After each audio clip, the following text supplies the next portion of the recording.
say this trial is showing you about yourself. Is this therapy now? It's not therapy. It's science. Hello and welcome back to Nerd Soup, your destination for all things nerd and the occasional soup talk. It is I, the Nerd Soup Monkey, back with another television review, and today I will be talking about Maniac, the latest limited series from Netflix. This is some multi-reality brain magic shit. I don't know what's real and what's not.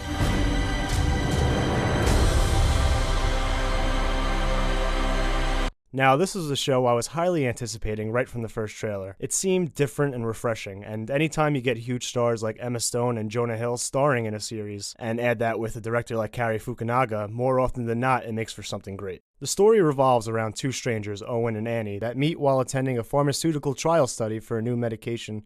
Through this process, Owen and Annie are induced into a dreamlike trance where they confront past trauma and contemporary issues played out through differing narratives. And this is where the show excels. As you see in the trailers, the characters jump to multiple alternate narratives, which cross a number of different genres. Now, this could have easily disrupted the flow of the entire series and make it feel off or forced, but Maniac is able to do the complete opposite. It combines these different narratives to the characters in a way that furthers their development and gives the audience more insight on them. The natural jump from fantasy to comedy to drama is highly intriguing. Every time a new narrative starts, you get invested. And even though it doesn't necessarily connect story-wise, it creates a character-driven connection. You have two characters that join the study for different reasons.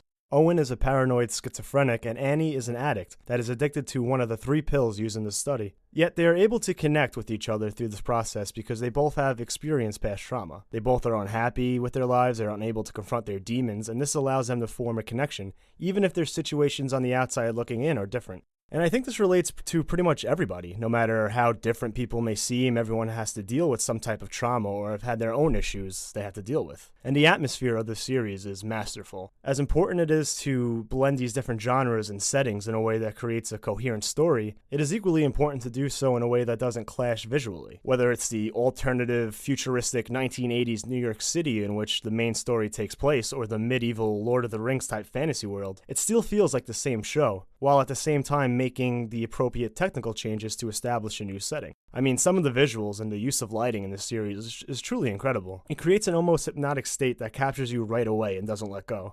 And it establishes intrigue and inspires thought just as effectively as dialogue would. Just as impressive is the acting in this series. Jonah Hill and Emma Stone both deliver riveting performances as the two leads. They are both able to jump from character to character seamlessly, which further enhances each individual narrative. I mean, it's hard enough to play one character well, but to play multiple characters over multiple genres without skipping a beat while still showing hints of the characters from the main story is truly remarkable. And the supporting actors are just as impressive. Many of Owen and Annie's real-life acquaintances make their way into their narratives. Depending on what the setting is, these characters play a version of who they are or who Owen and Annie perceive them to be. Julia Garner is great as Annie's sister. Gabriel Byrne and Billy Magnuson, who play Owen's father and brother, are also great.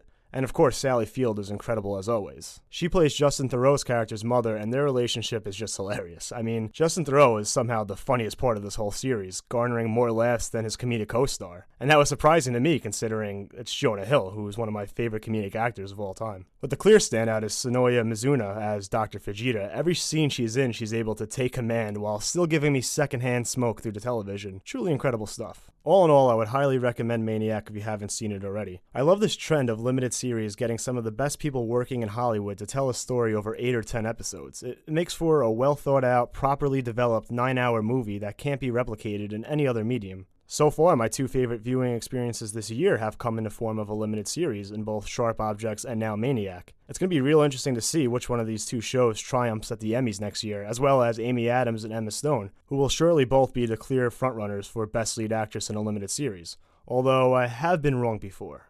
I am the FBI.